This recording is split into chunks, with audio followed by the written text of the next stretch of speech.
Hi, and so today we're going to talk a little bit about what is causing these triggers and these emotional responses. And so one of the things to think about is the thought patterns and how that can evoke emotional responses. So we don't really always think about how the negative thought patterns, how that can evoke just an emotional response in our cells and in our body, in our stomach and in our head, and just make us to not feel good, and how it can just start that thought pattern over and over and over and over again. And so one of the things that, I'm starting to do with people is trying to break the thought pattern and asking ourselves, okay, first of all, we have to kind of break it down. Where did the thought come from? And so is it coming from, internal? Is it coming from someone else? Is it coming from something that has happened in the past? Is it coming from, a cue that we're picking up on, in the environment? And so we kind of have to, really break it down to what it is that is going on so that we know, okay, this is something that has happened in the past and I'm reliving the memory. This is something that I'm struggling with internally. This is maybe something that someone has said to me in the past.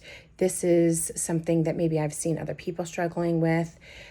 They're all different things that could be triggering it, but we really need to make sure that we're understanding what is the situation that it is that we're going down. Maybe it is that we're anxious about the certain situation that we're in. Maybe it is that you're going to a new situation, you're going somewhere in public, and that the negative thought is that I feel stupid, no one's going to like me. And that is because you're going into a new situation and you're worried that no one is going to talk to me, or no one is going to want to be friends with me, or, for your child. And so we want to make sure that we're breaking that thought pattern, but it's important for us to know why we're having those thought patterns. And so when we can break it down and knowing where that thought's coming from, then we can help with rewiring the thoughts. And so I have some nice little worksheets that I have kind of broken down. So what is the truth that we want to tell ourselves?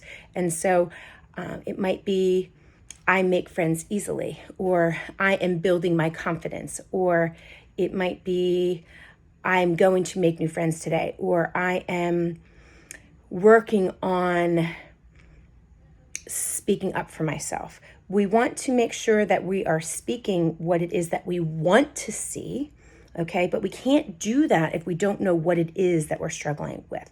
And so this is really important for our teens, for us to be able to recognize, when we're struggling in those areas of confidence, we can't just build the confidence. We have to understand where the negativity is stemming from so that we can wire it in. And we have to be doing this, again, when we're not in the situation, because if we're not practicing it during times when we have to be practicing it during times when we're calm, so that when we're in situations when we're not calm and when we're in these uncomfortable situations, we have something that our brain is able to stem from.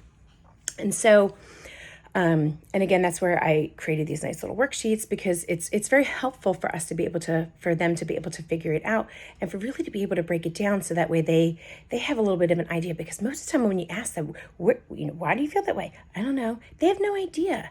And so we really need to be able to break that down, so that way we can really start trying to rebuild and rewire and to retrain the brain to start feeling a certain way. So I hope this is helpful. I hope this is gives you some different ideas and some strategies.